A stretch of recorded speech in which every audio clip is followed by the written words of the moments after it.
My name is Emavelin Ondaro. I'm the chairperson Nakuru County Contracted Medical Staffs. There are some people on contract who have not received their salary for 6 months now. The UHC, and there is a group of 2018.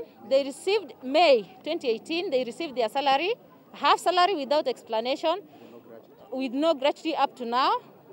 Now we want all those grievances be aired and be addressed with the governor, because we've written letters to different offices, but there is no feedback we've gotten so far. People are tired. Some of us are working in the COVID unit. We don't have the COVID allowances, so it's frustrating. That is why we decided to come here to get our grievances aired. For now, we have tooled down our tools.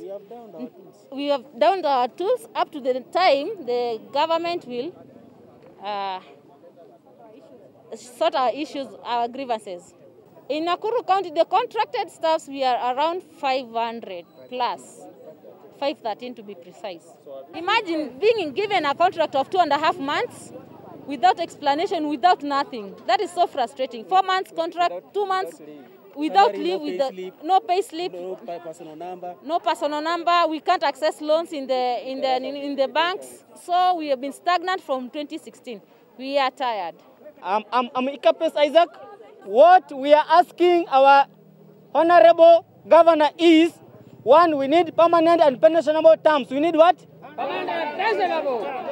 Or if not, SRC on terms. SRC terms. If not, SRC terms. On SRC terms. On what? SRC. Communist power. Communist power.